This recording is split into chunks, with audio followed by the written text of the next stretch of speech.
Nagpapanggap ang kasama ko sa kwarto na siya ang mayamang numero unong top gifter. Ipinagyayabang niya sa group chat ng mga freshmen na nagpadala siya ng mga regalong nagkakahalaga ng 500,000 yuan sa Campus Bell at naniwala naman ang lahat. Bigla na lang siyang pinagpipitaganan at sinipsipan ng lahat. Nang questionin ko iyon, sinabi niyang naiinggit lang daw ako. Pati ang Campus Bell, minata ako. Ano bang alam ng isang hampas lupang katulad mo? Kung may lakas ka ng loob, ikaw ang magpadala. Tiningnan ko ang account na ginagamit ko sa pagpapadala ng pera sa kanya. Malamig akong napatawa, saka agad pinindot ang buton para sa refund ng menor de edad. Sa group chat ng mga freshmen, nagpost ang kasama ko sa kwarto na si Ethan ng screenshot ng pagpapadala niya ng regalo sa Campus Bell na si Vivian. Nilagyan niya ito ng caption, tulungan nating mapanalunan ni Vivian ang isa na namang i-battle. Ang tahimik na group chat, biglang nag-ingay. Tingnan niyo ang avatar niya. Kaparehong-kapareho iyon ng numero unong top gifter. Grabe, ikaw ba talaga yung mayamang lalaki na nagpadala kay Vivian ng 500,000 yuan sa loob lang ng 2 linggo? Nako, kanina ko pa iniisip kung saan nanggaling ang malaking spender na iyon, junior pala natin. Junior, mayaman ka na, gwapo ka pa. Sino kaya ang suswertehing makipag-date sa'yo? Siguradong si Vivian. Bagay na bagay sila, ang dami ng regalong ipinadala ni Ethan sa kanya. Siguradong magkakatuluyan ang dalawang iyon. Isang Diyosang hindi maaabot at isang mayamang tagapagmana. Napaka-perpektong magkapareha. Sakto namang nag-message si Vivian sa group. Ethan, naidagdag na kita. Lalong uminit ang usapan dahil sa mensahe niya. Lahat, lalo pang ng hype. Sunod-sunod ang pagpasok ng mga notification. Dahil sa ingay, naagaw ang atensyon ko mula sa live stream na pinapanood ko. Tinamad akong sumulyap sa mga mensahe, saka ako napakunot noo. Sa screenshot na ipinost ni Ethan, totoo ngang nagpadala siya kay Vivian ng hot air balloon na nagkakahalaga ng 500 dolyar at kapareho nga ng avatar niya ang sa numero unong top gifter. Pero ang totoo, binuksan ko ang profile ng pangalawa kong TikTok account. Kung siya ang numero unong top gifter, sino naman ako? Sa maingay na group chat, nagpadala ako ng mensahe. Nagkakamali kayo. Nagkataon lang na pareho sila ng avatar ng top gifter. Pagkasend ko ng mensahe, sandaling natahimik ang group chat. Pagkatapos, nagpadala si Ethan ng emoji na tumutulo ang pawis. Kino-question mo ba ako? Nang makita nilang galit siya, agad siyang ipinagtanggol ng iba. Kakatingin ko lang sa profile ng top gifter. Ang IP niya ay mula sa lungsod na ito at konektado sa paaralan natin. Paanong nagkataon lang iyon? Si Ethan talaga iyon. Sino ba ang taong ito? Kung ano-ano ang sinasabi. Naiinggit lang siya dahil mayaman at gwapo si Ethan at gusto na rin siya ngayon ni Vivian. Pagkakita roon, agad na sumagot si Ethan, kasama ko siya sa kwarto, si Aiden. Kung umasta siya sa dorm, akala mo kung sino. Palagi siyang nag-iisa at napaka-antisosyal. Walang gustong makisama sa kanya. Pagkasend niyan yon, nagsimula na akong kutyain ang buong group chat. Ah, kaya pala kasama mo siya sa kwarto. Hindi nakapagtataka kung bakit nainggit siya sa'yo. Ethan, mag-ingat ka, ang mga ganyang tao ang pinakatuso. Baka gantihan ka pa niyan sa dorm. Huwag kayong mag-alala, sobrang yaman ni Ethan, hindi siya matatakot sa ganyang tao. Isa pa, kakampi niya kami. Kapag may ginawa ang taong iyon, hindi namin siya palalampasin. Tama, isa lang naman siyang walang kaibigang loner. Mabilis na sumingit si Ethan, hoy, huwag naman kayong masyadong mabagsik. Medyo mayabang lang si Aiden at mahilig magpahanga. Ngayong may mababait na akong kaibigan na tulad ninyo, hindi ko na siya pinapansin. Ang tinatawag niyang pagpapahanga ay noong niyaya niya akong sabay kumain at pumasok sa klase sa simula ng semestre at magalang ko siyang tinanggihan. Sa totoo lang, dumistansya rin ako sa iba pa naming kasama sa kwarto at ipinaliwanag kong abala ang pamilya ko. Bihira lang talaga akong nasa campus, hindi ko sila sadyang iniiwasan. Pero dahil napahiya si Ethan nang tanggihan ko siya, gumanti siya sa pamamagitan ng paninira sa akin. Kung makapagsalita ka, akala mo naman bilyong dolyar ang halaga ng mga proyekto ng pamilya ninyo. Ano bang pinagkakaabalahan mo para maging ganyan kakaabala? Hindi ka na nga marunong makisama, sobrang mahilig ka pang magpasikat. Nakakadiri. Sino bang gugustuhing makisama sa'yo? Pagkatapos magsalita ni Ethan, nagunahan ang lahat sa pagpuri sa kanya. Napakabait talaga ni Ethan, ipinagtatanggol pa rin ang taong ganyan. Hindi siya nakapagpasikat, kaya ngayon kinu-question naman niya ang iba. Kung ako sa inyo, wag na ninyo siyang bigyan ng respeto. I-post ninyo siya sa campus confessions page. Habang lalo pang lumalala ang mga sinasabi nila, napakunot noo ako at nagpatuloy sa pagtatype. Hindi ibig sabihin na pareho ang iisang tao na agad. Sabihin ninyo kay Ethan na screenshot ang sarili niyang profile. Tama na, Aiden. Ano pa ba ang gusto mo? Pinagtiisan na kita sa dorm, pero hindi ibig sabihin yun na hahayaan kitang siraan ako. Ang akin ay akin. Bakit ako mahuhulog sa patibong na kailangan ko pang ipagtanggol ang sarili ko? Kung may lakas ka ng loob, patunayan mong hindi ako ang top gifter, o hanapin mo ang totoong top gifter. Kung hindi mo kaya, ano nang karapatan mong questionin ako? Bakit? Dahil ako ang totoong top gifter. Nakilala ko si Vivian noong unang araw ng pasukan. Tinuruan ako ng mga magulang ko na manatiling mapagkumbaba, kaya hindi ko pinasundo sa butler namin ang sasakyan papunta sa campus. Nang hinihila ko ang maleta ko papunta sa paaralan at pagod na ako, si Vivian ang tumulong sa akin na buhatin ang mga gamit ko. Aaminin ko, nagkaroon ako ng kaunting paghanga sa kanya.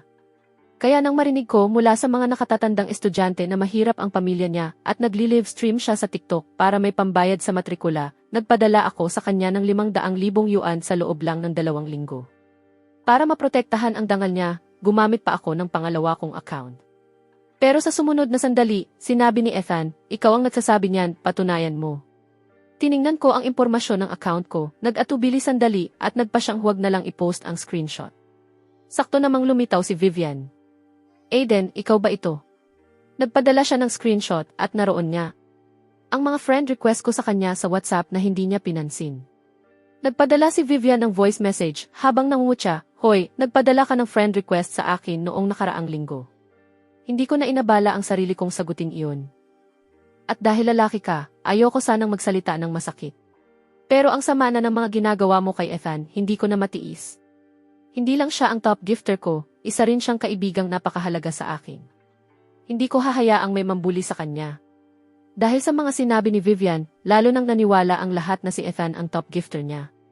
Ang mga dati walang pinapanigan sa group chat, agad na bumaligtad laban sa akin. Ha, kaya pala galit na galit ang taong ito kay Ethan.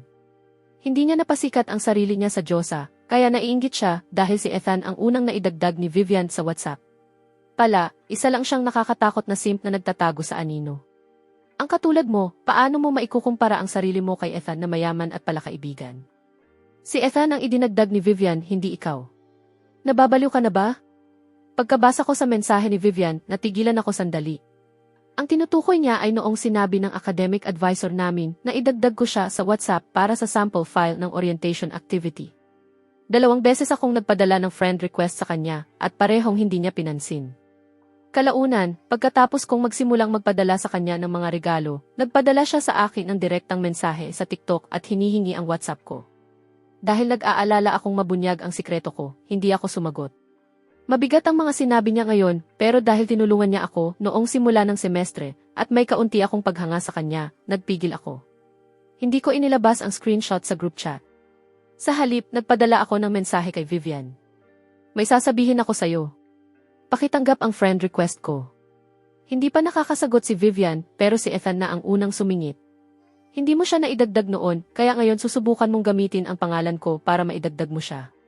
Hindi mo naman siguro iniisip na may mangyayari kapag naidagdag mo si Vivian, di ba? Pagkasabi niyon, hinarap niya si Vivian. Huwag mo siyang idagdag, napakasama ng taong iyan. Minsan pinakuha ko lang sa kanya ang takeout ko, pagkatapos kong kainin iyon, nagkadyarhe ako. Sa tingin ko, may inilagay siya roon. Pagkarinig niyon, agad na nag-react ang group chat. Grabe, napakalamig ng dugo ng taong ito. Sinusubukan ba niyang idagdag si Vivian para pag-awayin sila ni Ethan? Vivian, huwag kang magpaloko. Kailangan nating ipagtanggol si Ethan. Huwag kang mag-alala, sa isang panig, may mayamang tagapagmana na nagpadala sa iyo ng 500,000 yuan ng minsanan, at sa kabilang panig, may isang nakakatakot at masamang sim. Kahit sinong may mata, alam kung sino ang pipiliin. At gaya ng inaasahan, dumating din sa wakas ang sagot ni Vivian. Idagdag kita. Para sabihin mo na naman sa akin na hindi si Ethan ang top gifter. Ang dami ko nang narinig na mapait na salita na gaya ng sayo, akala mo ba maniniwala ako? Agad akong nag-type ng sagot, maniwala ka man o hindi, malalaman mo kapag tiningnan mo. Lumayas ka. Anong ebidensya naman ang posibleng mayroon ang katulad mo? Gumagawa ka lang ng dahilan para maidagdag mo ako bilang kaibigan. Hindi ko kailanman pagdududahan si Ethan, hindi mo masisira ang samahan namin. Isa pa, Kung hindi si Ethan ang top gifter, ang sinasabi mo ba ay ikaw iyon? Alam mo ba kung gaano kalaki ang 500,000 yuan? Ang hampas lupang katulad mo, malamang ni minsan sa buhay mo, hindi ka pa nakakita ng ganoong kalaking pera. Huminga ako ng malalim matapos kong mabasa ang matatalim niyang salita. Sa mga live stream niya, palaging napakamapagkumbaba ni Vivian. Sa tuwing nagpapadala ako ng regalo sa kanya, lagi niya akong mahinahong sinasabihang bawasan iyon at itabi na lang ang pera para sa pagkain at damit. Dahil na rin sa una kong naging impresyon sa kanya, palagi kong iniisip na isa siyang mabait at simpleng babae. Hindi ko na napigilan ang sarili ko at nag-type ako ng sagot, kaya mo ba akong idadagdag o hindi? Nang makita niyang galit na ako, tuluyan nang naubos ang pasensya ni Vivian. Hindi. Kung may lakas ka ng loob, padalhan mo rin ako ng 500,000 yuan. Pagkatapos nyon, saka ko iisipin kung idadagdag kita. Saan naman siya kukuha ng 500,000 yuan? Kahit 50 dolyar, hindi niya mailalabas. Gusto ko talagang makita ang itsura niya ngayon. Nagpadala si Ethan ng nakangising emoji. Sayang, hindi mo makikita. Pero pauwi na rin ako sa dorm. Ila-livestream ko kung gaano kapangit ang mukha niya. Makalipas ang kalahating oras, bumukas ang pinto ng dorm at mayabang na pumasok si Ethan. Aiden, alam mo na ngayon kung sino talaga ang katawa-tawa, di ba? Sinubukan mo akong ipahiya, pero ikaw ang napahiya sa huli, haha. Dahil sa mga sinabi niya, napababa ako ng telepono. Walang emosyon ko siyang nilingon. Nagsisinungaling ka. Hindi ikaw ang top gifter. Sandaling natigilan ang ngiti ni Ethan, pero agad din siyang naging palaban. Dahil lang sinabi mong hindi ako iyon, hindi ibig sabihin na tama ka. Magkasama tayo sa dorm, pero sadya lang akong mapagkumbaba at ayokong magpasikat sa loob ng kwarto. Hindi ibig sabihin yon na wala akong pera. Inilabas niya ang telepono niya at nagpadala ng voice message. Vivian, kakabalik ko lang sa dorm at ginugulo na naman ako ng simp mo. Pagkalipas ng 10 segundo, tumawag si Vivian. Sinagot ni Ethan ang tawag at inilagay sa speaker. Narinig ang iritadong boses ni Vivian. Aiden, kapag ginulo mo pa ulit si Ethan, huwag mo akong sisihin kung gamitin ko ang kapangyarihan ko laban sa'yo. Napakunot noo ako sa mga sinabi niya. Anong kapangyarihan naman ang magagawa niya? Pagsapit ng katapusan ng linggo, naintindihan ko ng lubos ang ibig niyang sabihin.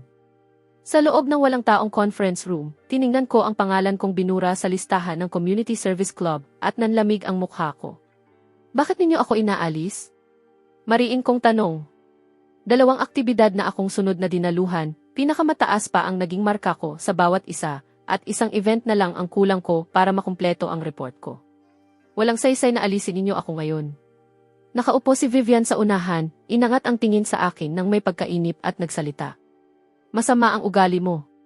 Bilang kapitan ng Community Service Club, hindi ko hahayaang sirain ng katulad mo ang reputasyon ng departamento natin. Alam na ng iba pang miyembro ang nangyari sa group chat ilang araw na ang nakalipas, kaya agad nila akong tiningnan ng may matinding pagkasuklam. Ah, ikaw pala ang mapait na simp na si Aiden. Hindi ko alam na miyembro ka pala ng departamento natin. Hindi na kailangang pag-isipan pa. Malinaw namang nandito lang siya para habulin si Vivian. Nakakadiri. Ang Community Service Club ay hindi lugar para sa panliligaw. Hindi ko pinansin ang masasama nilang komento at itinuro ang pangalan ni Ethan sa listahan. Kung ganoon, bakit sa kanya ibinibigay ang lahat ng mga nagawa ko noon? Nag-angat ng tingin si Vivian na puno ng pagkasuklam. Dahil ako ang kapitan, syempre ako ang may huling pasya. Isa pa, sobra mo siyang binuli noon, malaki ang utang na loob mo sa kanya, kaya dapat ibigay mo ang pwesto mo bilang kabayaran. Pagkatapos niyang magsalita, sumang-ayon agad ang iba pang miyembro.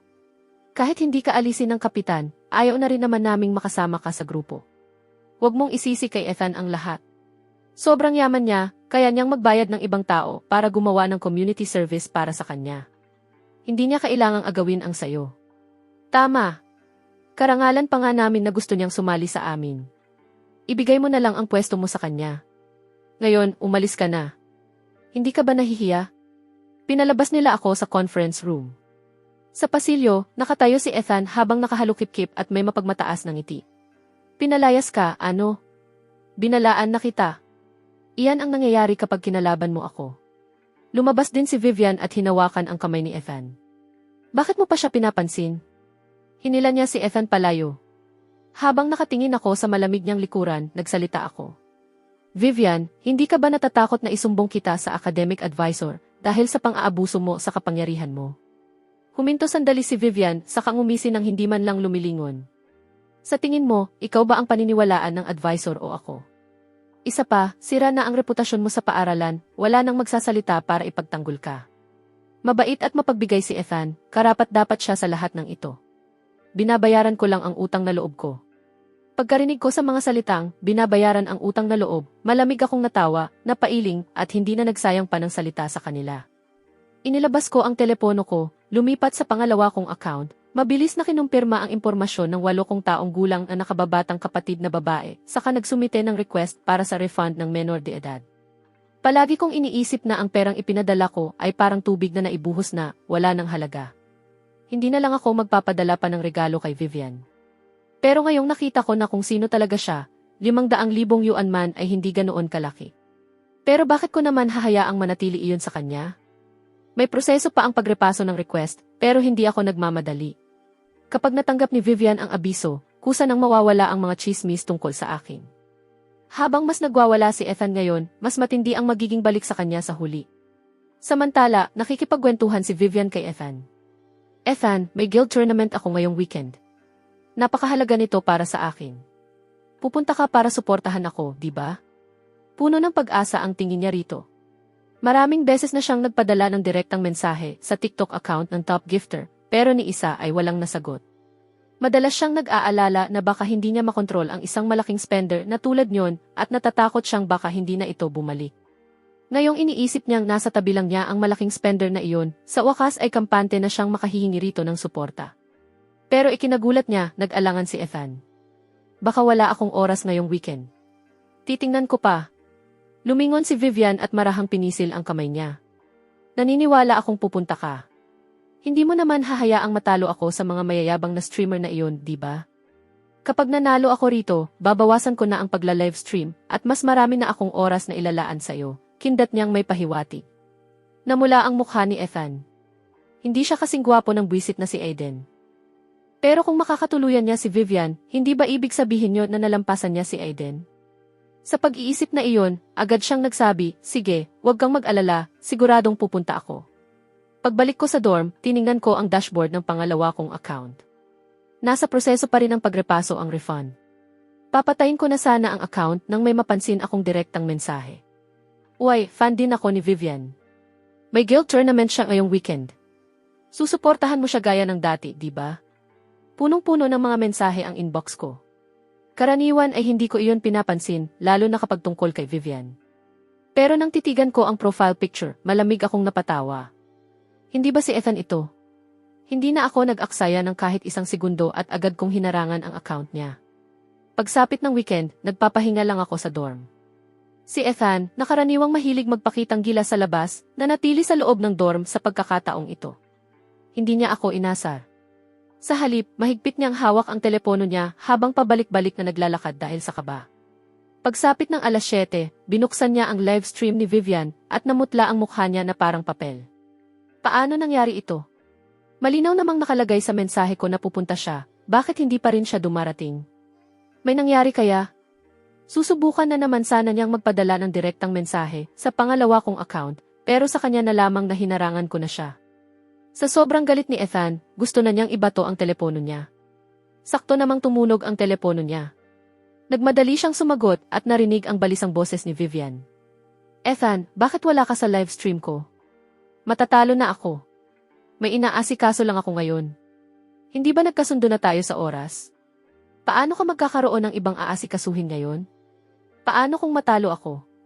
Magpapadala na lang ng mga regalo ang iba pang malalaking spender. Hindi, kulang pa rin iyon. Ethan, nakalimutan mo na ba ang ipinangako mo sa akin?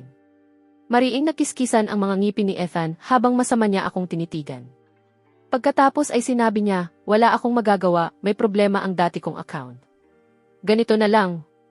Ibang account na lang ang gagamitin ko para magpadala ng mga regalo. Pagkasabi niyon, agad niyang ibinaba ang tawag. Wala nang ibang magawa, binuksan ni Ethan ang sarili niyang TikTok account at pumasok sa live stream ni Vivian. Napapangiwi sa sakit, ipinangload niya ang lahat ng natitira niyang gastusin para sa buong buwan at nagpadala kay Vivian ng isang rocket. Wala pang 10 segundo ang animation ng isang rocket. Salamat, Ethan.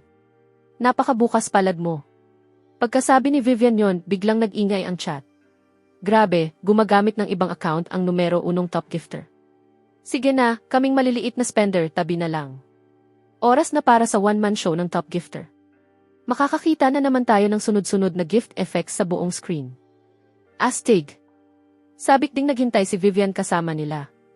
Pero lumipas ang 30 segundo, saka 1 minuto, at wala nang iba pang ipinadalang regalo si Ethan. Habang unti-unting naubos ang oras ng battle, nagsimulang mawala ang ngiti sa mukha ni Vivian. Ethan, bakit hindi ka na nagpapadala pa? Wala nang laman ang account na ito. Mag-load ka na lang. 3 minuto pa ang natitira. Aabutan mo pa. May inaasikaso lang ako ngayon. Mamaya na. Nanigas ang ngiti ni Vivian. Kung ganoon, paano na ang guild tournament ko? Hindi ba ipinangako mong tutulungan mo ako? Bababuyin mo na ba ang pangako mo? Ipinagyabang pa naman niya sa guild na aabot siya ng 1 milyon ngayong araw. Napakunot noo si Ethan. Dahil ba hindi ako nagpadala ng regalo, hindi na tayo magkaibigan? Akala ko hindi ka ganyang klase ng taong pera lang ang habol. Nang makita niyang galit siya, dali-daling sumagot si Vivian. Hindi naman. Akala ni Ethan, susuyuin pa siya nito, pero nang may iba nang nagsimulang magpadala ng mga regalo, agad namang bumaling si Vivian sa isa pang malaking spender at sinimulan itong bulahin. Galit na galit siyang umalis sa live stream at mariing ibinaba ang telepono niya.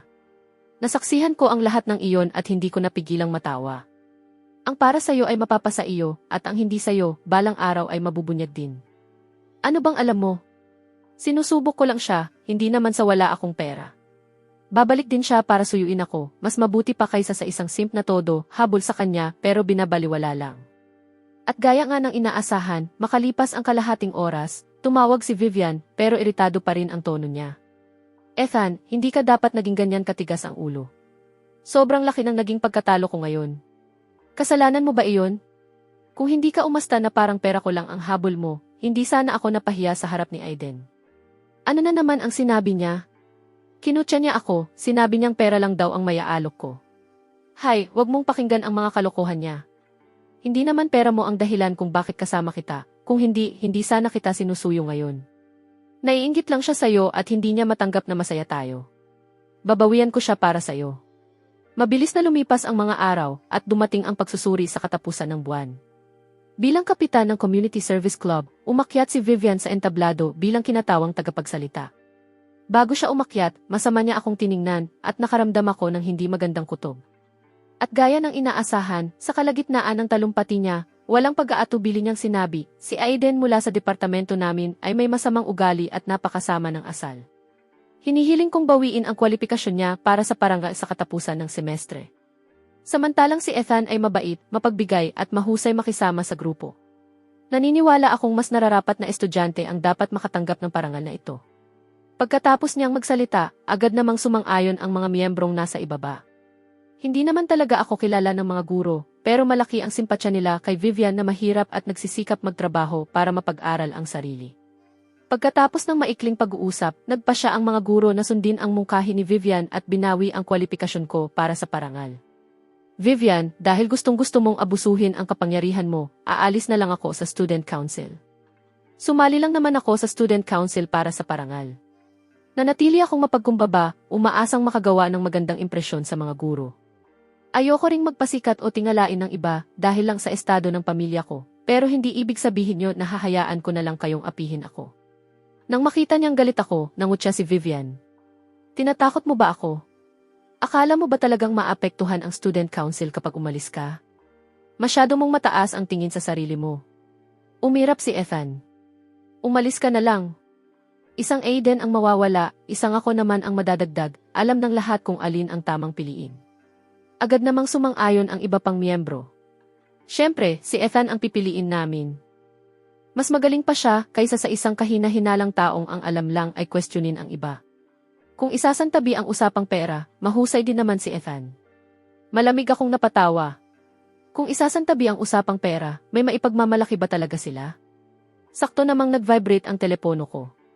Inilabas ko iyon at mabilis na sinilip. Naaprubahan na ang request mo para sa refund ng menor de edad.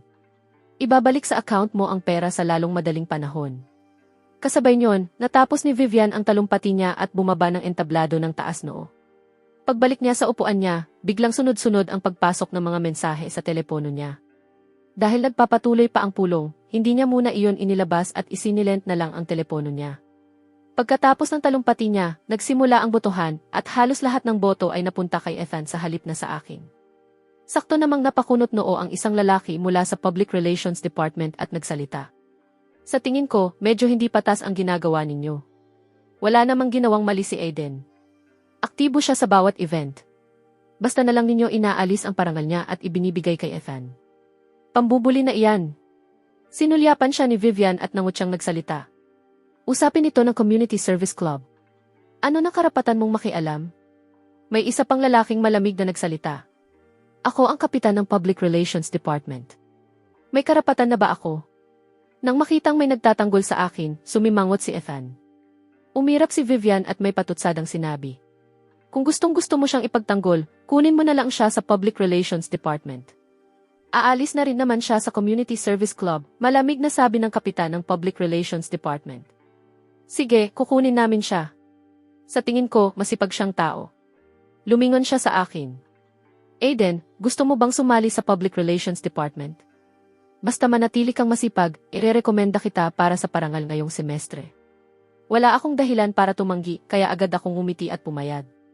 Pagkakita roon, nagsimula na namang mangutya ang mga miyembro ng Community Service Club. Tinanggap ng Public Relations Department ang taong katulad niya.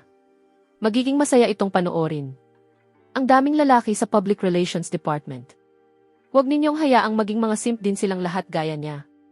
Kung makikisama kayo sa taong ganyan kasama ang ugali, masisira lang ang reputasyon ninyo, mayabang nasabi ni Ethan. Hayaan na ninyo sila. Pagkatapos ng pulong, ililibre ko kayong lahat ng milk tea. Wow, gaya nga ng inaasahan sa isang mayamang tagapagmana, napakabukas palad. Salamat, Ethan. Napakalaking swerte na napasama ka sa Community Service Club. Napangiti rin si Vivian. Dahil mayaman at mapagbigay si Ethan, mas gumaganda rin ang tingin ng iba sa kanya. Kaunting pagsisikap pa, mapapapadala na naman niya ito ng mas maraming pera at mababawi ang kahihiyang sinapit niya noong huling guild tournament. Pagkatapos ng pulong, nanatili sa silid ang mga miyembro ng Community Service Club habang hinihintay ang milk tea at nanatili rin ang Public Relations Department para sa maikling pagpupulong tungkol sa event sa susunod na linggo. Natural lang akong nakihalo sa grupo ng Public Relations Department. Nakita iyon ni Vivian, inilabas niya ang telepono niya at nangut siyang nagsalita. Balimbing. Pagkatapos ay yumuko siya para tingnan ang telepono niya at sa sumunod na sandali, nanlaki ang mga mata niya. Puno ng iba't ibang streamer at samut-saring group chat ang WhatsApp ni Vivian. Sa sandaling ito, nagkakagulo na ang lahat ng grupong iyon. Sunod-sunod ang mga mensahe mula sa operations team at maging sa manager niya. Vivian, anong nangyari? Bakit nagsumite ng request para sa refund ng menor de edad ang numero 1 top gifter mo? Hindi mo ba siya napasaya? May nagawa ka bang ikinagalit niya? Buong 500,000 yuan ang na-refund. Alam mo ba kung gaano kalaki ang epekto nito sa guild? Ilang maliliit na streamer na nakapiki mo ang naban ang account dahil dito. Malaki rin ang ginastos ng guild sa pagpopromote sa'yo. Ngayong na-refund na ang lahat, paano natin ito ipapaliwanag sa mga nakatataas?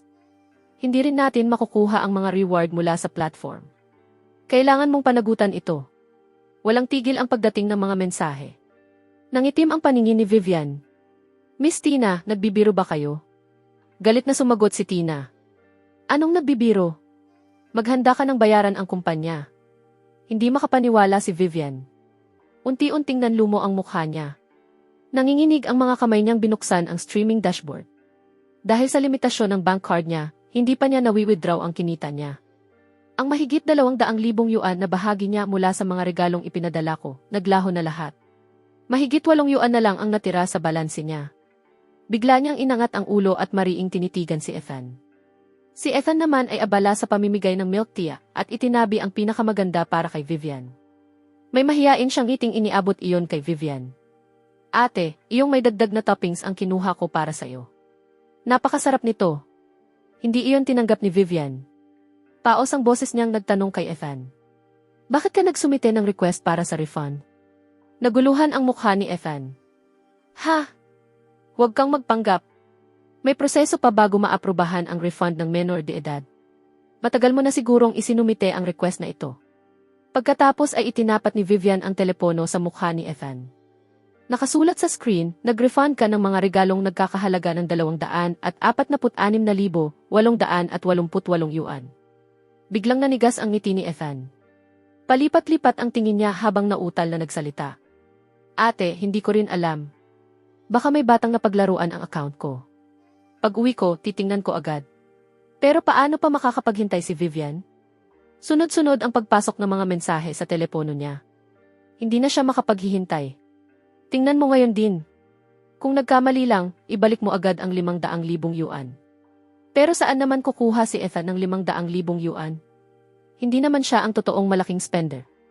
Nang makitang nag-aalangan si Ethan, biglang inagaw ni Vivian ang telepono niya. Alam niya ang password nito, kaya mabilis niyang nabuksan ang TikTok API. Pagkatapos, laking gulat niya nang matuklasang kahit magkapareho ang avatar at IP ni Ethan at ng top gifter, wala man lang record ng refund sa account nito. Nagsinungaling ka sa akin. Tarantang sinubukan ni Ethan na bawiin ang telepono, pero huli na ang lahat. Wala siyang nagawa kundi panoorin ang unti-unting pagbabago ng ekspresyon ni Vivian.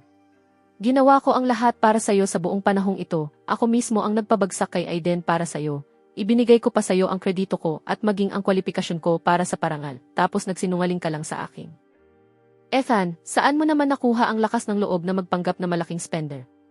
Malakas ang boses ni Vivian kaya naistorbo ang pulong namin. Huminto ang lahat sa ginagawa nila at nagsimulang panoorin ang kaguluhan. Pinaniwalaan mo talaga ang lahat ng sinabi niya? Ikaw ang tipo ng taong kahit magamot na ang sakit, sakim pa rin. Sabay-sabay na nagtawanan ang mga lalaki mula sa Public Relations Department. Akala ko nakabingwit ka ng malaking spender, wala naman pala. Bakit ganyan ka nalang kagalit? Hindi ba ikaw naman ang gumawa ng lahat ng maruruming pakana na ito, Vivian? Mukhang pera ka lang at ngayong nalaman mong naloko ka, lumabas na ang tunay mong ugali.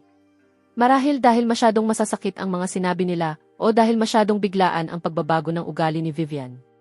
Namula agad ang mga mata ni Ethan. Bakit mo ako minumura? Hindi ko naman sinabing ako ang malaking spender, kayo ang nagsabi niyan. Isa pa, pinilit ba kitang gawin ang lahat ng iyon? Ang dami ko ring ipinadalang regalo sa'yo. Ibinigay ko pa nga ang buong gastusin ko para sa buwang ito. Tuluyan nang nawala ng pagpipigil si Vivian. Ano ang halaga ng kaunting perang iyan kumpara sa 500,000 yuan? Wala. Kung hindi ko inakalang ikaw ang top gifter, sa tingin mo ba papansinin pa kita? Nakita mo na ba ang sarili mo sa salamin?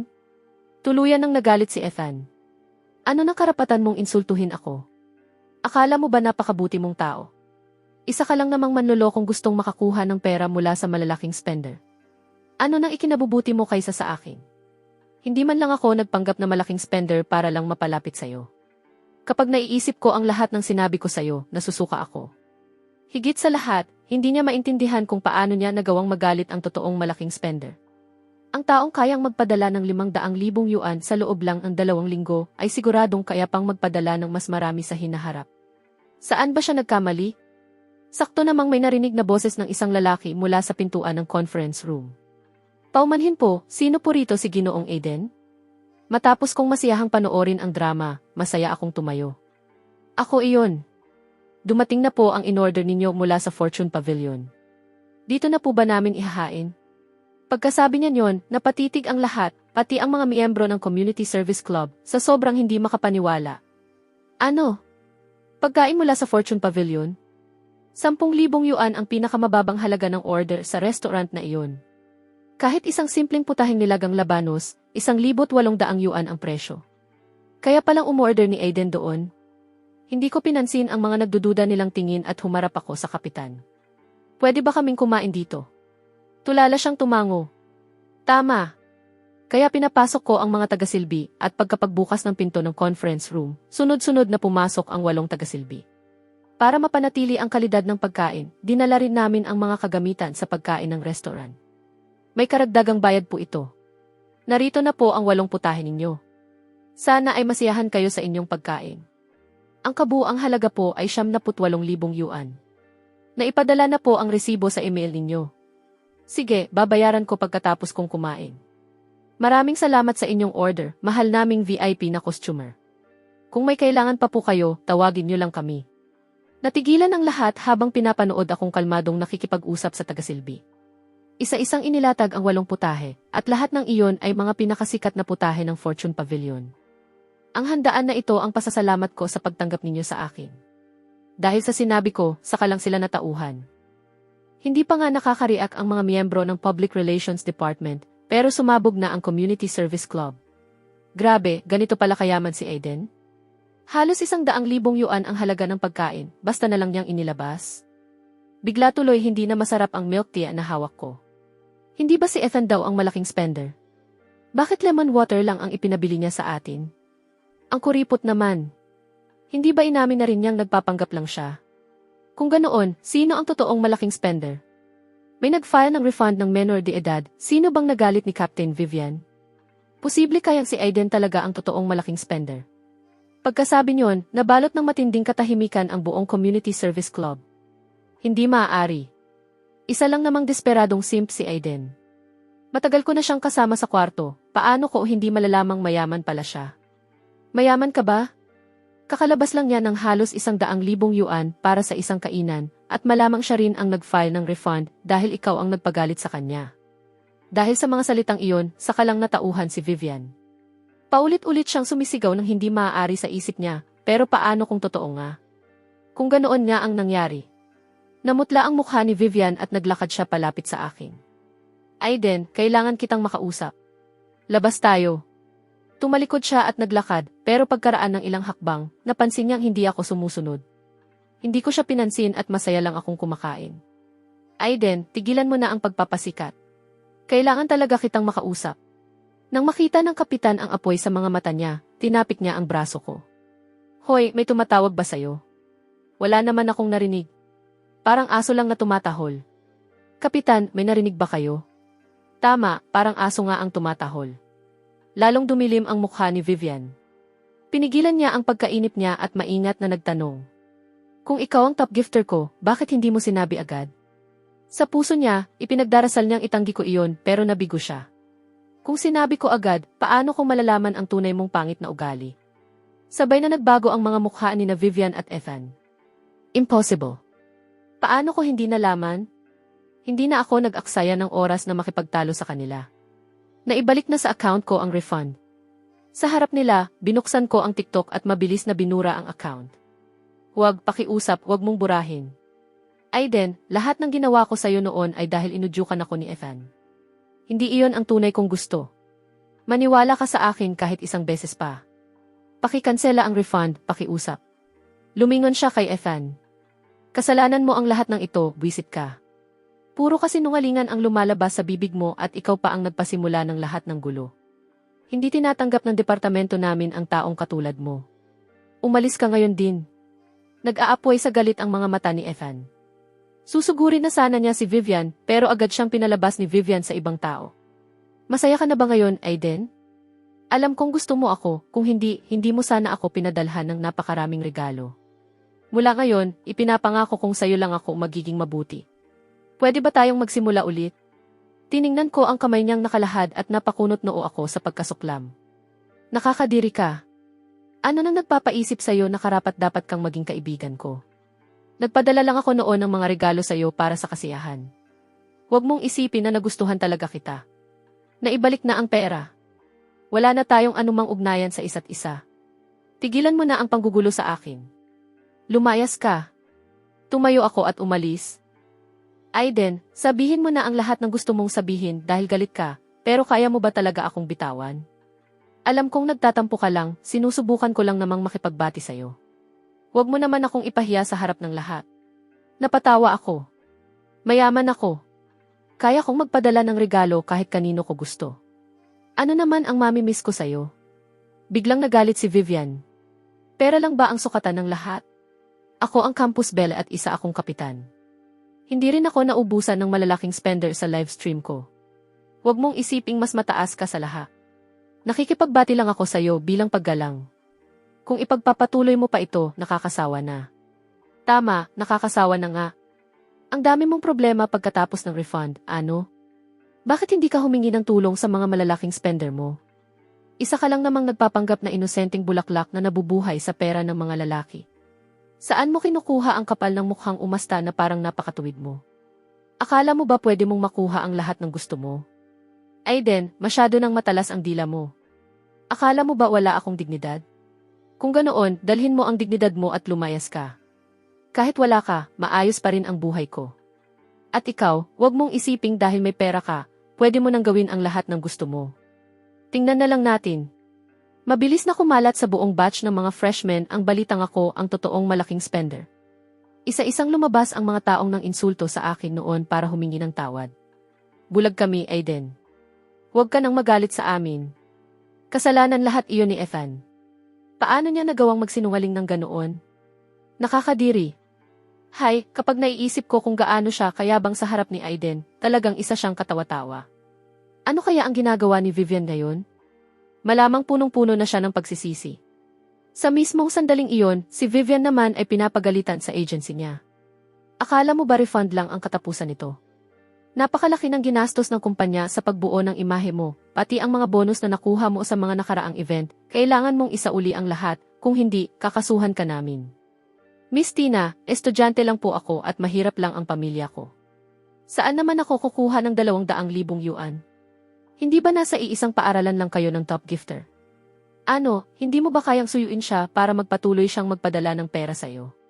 Kung ako ang nasa kalagayan mo, at may mayaman, bata, at gwapong lalaking may gusto sa akin, gagawin ko ang lahat para mapasaya siya.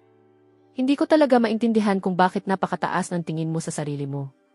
Nagdilim ang mukha ni Vivian na parang tinta. Nito mga nakaraang araw, hindi lang minsan niyang narinig ang mga salitang iyon. Kailangan na nga ba talaga niyang magpakumbaba kay Aiden? Habang nahihirapan si Vivian sa iniisip niya, hindi rin maganda ang kalagayan ni Ethan. Maliit na bagay na lang ang mapatalsik siya sa community service club. Ang mas mabigat ay ang pagpapanggap niyang ako, at ang pang-udyok niya sa iba na insultuhin ako, na tuluyan ng nagpagalit sa lahat. Marami sa mga taong ginamit niya noon laban sa akin ang siya namang bumabatikos ngayon sa kanya sa campus confessions page. Sa tuwing naglalakad siya sa paaralan, tinuturo siya ng mga tao at pinag-uusapan ng pabulong. Kahit kapag kumukuha siya ng pagkain, may mga taong sinasadyang matabig ang tray niya. Araw-araw siyang nabubuhay sa takot at nerbiyos. Isang araw, habang oras ng morning study, tuluyan ng sumabog ang emosyon niya nang maisadyang magbuhos ng tubig sa mga libro niya. Sa tahimik na silid-aralan, bigla siyang tumayo at galit na lumapit sa akin habang sumisigaw. Aiden, buwisit ka, napakasama mong tao, bakit ayaw mo akong tantanan? Dahan-dahang nabuo ang pagtatakang ekspresyon sa mukha ko. Pulang-pula ang mga mata niya. Kung hindi dahil sa'yo, bakit nila ako gagawa ng ganito? Nagpanggap lang naman akong ikaw ng kaunti. Wala ka namang nawala, bakit napakalupit mo? Napatawa ako. Wala naman akong ginawa, paano ako naging malupit? Tingnan mo, namumula sa paso ang kamay ko. Kung hindi dahil sa'yo, saan naman sila kukuha ng lakas ng loob na pag-initan ako? Deserve mo iyan. Gusto pa sanang sumigaw ni Ethan, pero palakas ng palakas ang bulungan sa paligid, at puro pagkapuot ang tingin ng mga tao sa kanya. Alam niyang siya ang may kasalanan, kaya nagkunwari siyang kawawa. Alam ko talagang nagkamali ako. Aiden, magkaklase naman tayo, pwede mo na ba akong patawarin? Sige, tumango ako. Biglang lumiwanag ang mga mata ni Ethan. Talaga? Kung ganoon, pumunta ka ngayon din sa campus confessions page. Kung luluhod ka sa harap ko rito at sisigaw ng 3 beses na nagkamali ka, patatawarin kita. Pinaglalaruan mo ba ako? Hindi ko gagawin iyon. Dinampot ko ang libro ko. Kung ganoon, lumayas ka. Sa sobrang kahihiyan, hindi na makapanatili pa roon si Ethan. Pero bago pa siya makaalis, may malakas na tumulak sa kanya mula sa likuran. Malakas na tumama ang baywang niya sa mesa, at namutla siya sa tindi ng sakit. Magsasalita na sana si Ethan, pero pinutol siya ng malamig na boses ng isang babae. Ethan, sinusubukan mo na naman bang bulihin si Aiden? Nasa ilalim na siya ng proteksyon ko ngayon. Sino ang nagsabing pwede mo siyang murahin? Walang emosyon akong lumingon at nakita ko si Vivian na nakatayo sa harap ko na puno ng kumpiyansa. Sandali akong nanahimik. Mabilis niyang itinulak si Ethan palayo at tumayo sa harap ko. Ano na naman ang gusto mo? Hindi pa ba sapat ang mga sinabi ko sa iyo noong nakaraan? Mas banayad na ang ekspresyon at tono niya ngayon, halos parang nanunuyo pa. Aiden, pinag-isipan ko ang lahat pag-uwi ko. Hindi ko nakita noon kung sino talaga ang nasa tamang panig. Masyado akong naging mayabang. Humihingi ako ng tawad. Pwede ba kitang ilibre ng hapunan bilang paghingi ng paumanhin? Bahagya akong tumikhim. Saan? Mapili ako sa pagkain. Biglang natigilan si Vivian. Mapili. Hindi naman niya nakitang mapili ako noong kumakain sa kantina. Isa pa, nasabi lang naman niya iyon ng pabigla. Halos wala na siyang natitirang pera, kulang pa nga para sa gastusin niya sa susunod na buwan. Paano pa niya ako maililibre ng hapunan? Pero dahil nasabi na niya, wala na siyang magagawa. Napakagatlabi si Vivian at binanggit ang pangalan ng isang 4 na bituing hotel. Matagal ko siyang tinitigan. Nang magsimula na siyang kabahan, saka lang ako kaswal na tumango. Sige, pupunta ako mamayang 6:00 ng gabi. Agad nang umiti si Vivian ng matagumpay. Alam na alam niyang gusto siya ng lalaking ito, imposibleng basta na lang siya nitong bitawan, at basta maayos lang ang galon niya, paano siya mabibigong mapasunod ito. Gagastos siya ng ilang libong yuan ngayong gabi, pero ayos lang. Kapag nakuha na niya ito, mapapadalhan na naman niya ito ng mga regalo. Bakit pa siya mag-aalala sa pera? Mabilis na tumatakbo ang isip ni Vivian sa pagkukwenta. Pero nagtanong ako, pwede ba akong magsama ng mga kaibigan? Sandali siyang natigilan. Labag man sa loob niya, alang-alang sa pangarap niyang marangyang buhay sa hinaharap, napakagat siya ng ngipin at pumayag. CJ, kaibigan mo, kaibigan ko rin. Pagkasabi niya yon, dali-dali siyang umalis, na para bang natatakot na magbago pa ang isip ko, habang buong yabang na iniisip ang maganda niyang kinabukasan. Pero ang nasa isip ko naman, libre na ang pagkain ang ihahain, bakit ko tatanggihan? Kaya pagkapatapos ng klase, agad akong nag-message sa group chat ng Public Relations Department. Mamayang 6:00 sa International Hotel. Libre ni Vivian. Pumunta kayong lahat. Nagtaka ang iba, pero ang kapitan na nakakaalam ng totoo ay napangisi ng malaki. Si Vivian ang magbabayad. Sulitin natin ito, palabasin natin siya ng malaking pera. Ah, gets ko na. Pero kung si Vivian ang manlilibre, paano naman mawawala ang Community Service Club? CJ. Sabihan ko ang mga miyembro ng Community Service Club. May team building dinner ngayong gabi, libre ni Vivian. Mabilis na kumalat ang balita. Pagsapit ng 6:00 ng gabi, nang magtipon ang lahat, nakita ni Vivian ang mahigit 20 taong nagsisiksikan sa harap ng hotel, at napakakulay ng naging ekspresyon ng mukha niya. Mahigit 20 tao ang pumuno sa 3 mesa. Habang pinapanood niyang lumalamon sila na parang ilang araw nang hindi kumakain at nag-order ng pinakamamahaling pagkain, pilit man niyang pinipigilan ang sarili, hindi niya maiwasang tumingin sa akin ng puno ng sama ng loob. Pero dahil naroon ako, wala siyang magawa kundi piliting ngumiti at magtanong. Aiden, kalimutan na natin ang lahat ng nangyari. Kakanselahin mo na ba ang refund? Lumingon ako sa tagasilbi at tuluyan siyang hindi pinansin. 2 plato pa ng lobster. Lalong dumilim ang mukha ni Vivian. Nang mabusog na kaming lahat, napatitig siya sa bill na mahigit 10,000 yuan at halos madurog ang puso niya sa sakit. Inutang lang niya ang perang iyon. Kapag hindi niya nabayaran, tapos na siya. Pagkatapos ng hapunan, umalis kami sa hotel. Alam ni Vivian na kailangan niya akong mapapayag na kanselahin ang refund, kaya hinarangan niya ako at mas tumigas ang tono ng boses niya. Sige na, Aiden. Nakakain ka na. Nakita mo na ang sinseridad ko. Pwede mo na bang kanselahin ang refund? Humarap ako sa kanya na walang anumang emosyon. Anong refund? Ang 500,000 yuan na na-refund dahil sa menor de edad. Pero binura ko na ang account. Nasa account mo pa rin naman ang pera, di ba? Magla-livestream ako ngayong gabi. Ipadala mo na lang ulit sa akin. Bakit ko naman ipapadala sa'yo? Ikaw at si Ethan ang unang umapi sa akin. Bakit ako magmamadaling bigyan ka ng pera? Pero humingi na ako ng tawad at nilibre pa kita ng hapunan.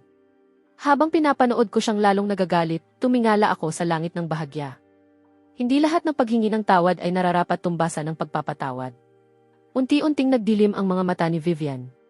Sa wakas, naunawaan niyang pinaglaruan ko lang siya. Pinagloloko mo ako. Kung wala ka namang balak kanselahin ang refund, bakit ka pa kumain? At nagsama ka pa ng napakaraming tao. Aiden, sinadya mo ang lahat ng ito, hindi ba? Tama. Sinadya ko. Namutla si Vivian sa tindi ng galit at marahas na umangat at bumagsak ang dibdib niya sa paghinga. Pero dahil napakaraming tao sa paligid, wala siyang magawa sa akin. Kaya pinigilan niya ang galit niya at sinabi, kung ayaw mong pumayag, ikaw na ang magbayad. 13,000 yuan ang kabuuan. Ha? Nagkunwari akong walang alam. Hindi ba sinabi mong libre mo? Kaya nga pumunta ang lahat. Kung kami rin pala ang magbabayad, hindi na lang sana kami pumunta, di ba? Pagkarinig niyon, inakala ng iba na gusto ni Vivian na paghati-hatian nila ang bayarin. Agad silang nagsalita. O nga, sinabi mong libre mo. Captain Vivian, huwag ka namang maging napakakuripot. Sa sobrang galit ni Vivian, halos magsuka siya ng dugo. Sa sandaling iyon, tuluyan na niyang naunawaan na wala na talaga siyang pag-asang makipag-ayos pa sa akin. Aiden, buwisit ka. Mura niya habang itinataas ang kamay para hampasin ako.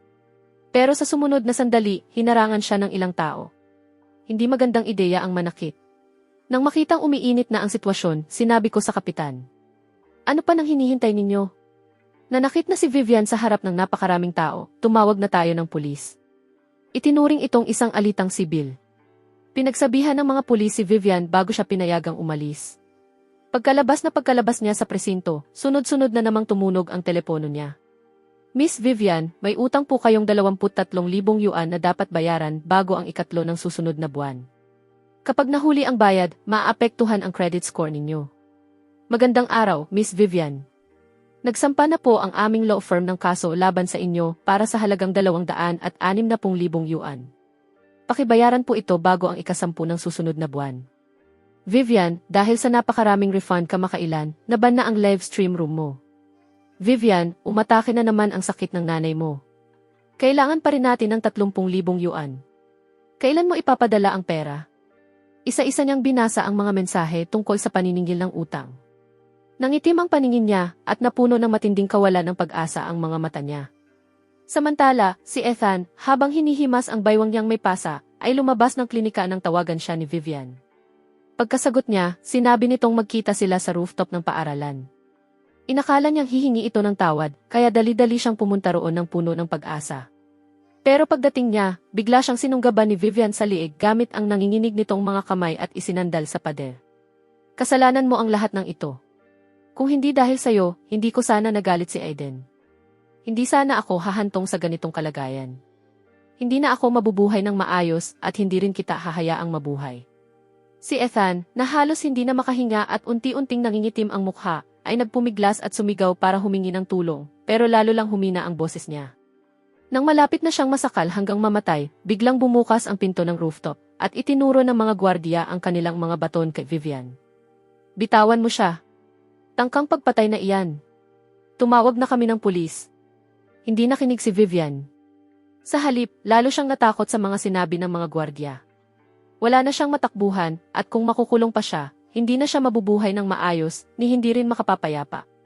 Kaya sinubukan niyang tumalon kasama si Ethan. Pero sa mismong kritikal na sandali, mabilis siyang napigilan at naibaba ng mga gwardiya. Nakulong si Vivian, at dahil sa sunod-sunod na pangyayaring iyon, tuluyan namang bumigay ang isip ni Ethan. Hindi nagtagal, nagsumite siya ng leave of absence, at wala nang nakarinig pa ng balita tungkol sa kanya.